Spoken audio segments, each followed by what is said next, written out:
In a village hidden beyond the rolling hills of Enugu, where the air was thick with the scent of red earth and the sound of drums echoed from the hearts of men, there lived a young farmer named Obinna.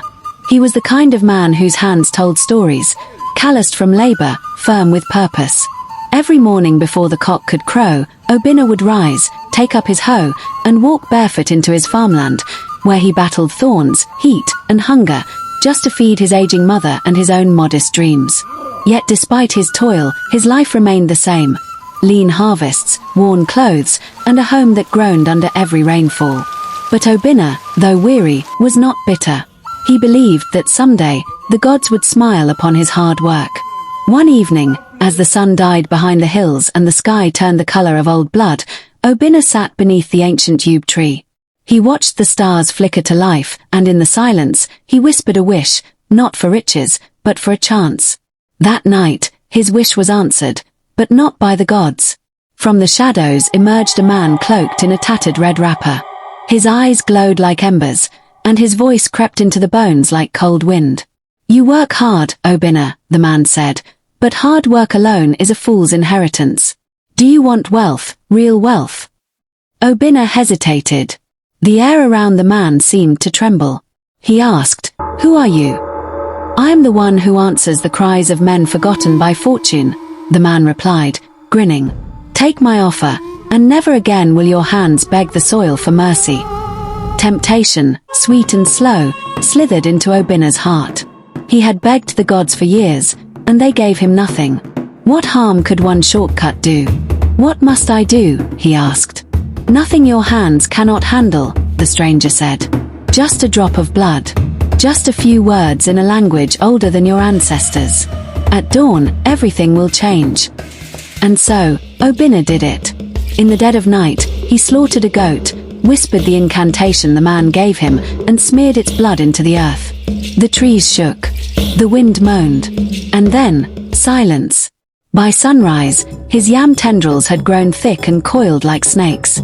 His cassava stood tall and white. People came from other villages to marvel at the miracle. The elders called it a blessing. Obinna said nothing. The wealth poured in like rain on a metal roof. Within moons, Obinna built a new house, dressed in fine wrappers, wore gold rings, and walked like a man who had tamed fate itself. He no longer tilled the soil, others did that for him. He no longer joined in prayer. What need did a rich man have for gods? But as his wealth grew, something inside him withered. The nights grew longer. Shadows moved without light. Whispers filled his dreams, voices he couldn't understand, chanting from behind walls. He told himself it was nothing. Then came Amora. Daughter of the village healer, she was not the richest, nor the loudest, but her eyes held a kind of truth that unsettled Obinna. She saw past his fine clothes and the pride in his stride. She saw the cracks. "Obinna," she said one day, "your heart is no longer yours. Where did you find this sudden fortune?" He laughed and said, "The gods finally answered me." But Amora only shook her head. "The gods bless. They do not haunt."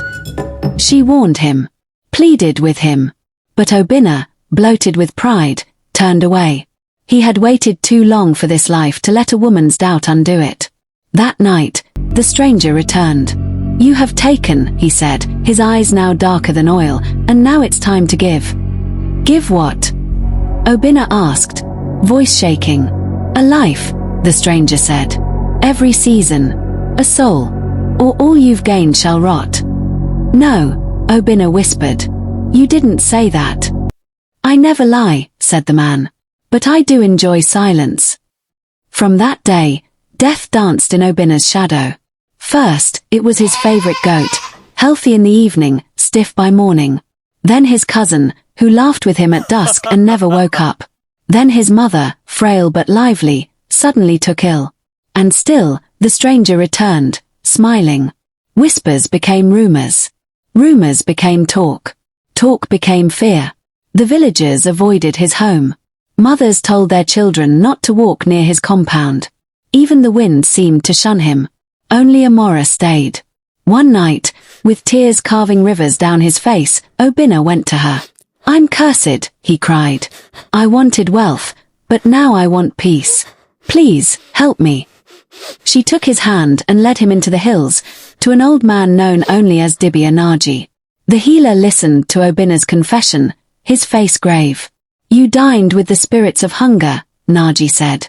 "And they never give for free. To break the bond, you must return all. Not just your wealth, but your pride. Your name. Everything." Obinna wept, but he agreed. He sold his lands, burnt the farm that once fed his greed, returned every stolen kobo, every undeserved gift. He fell to his knees before the elders, begged forgiveness, washed the feet of those he once scorned.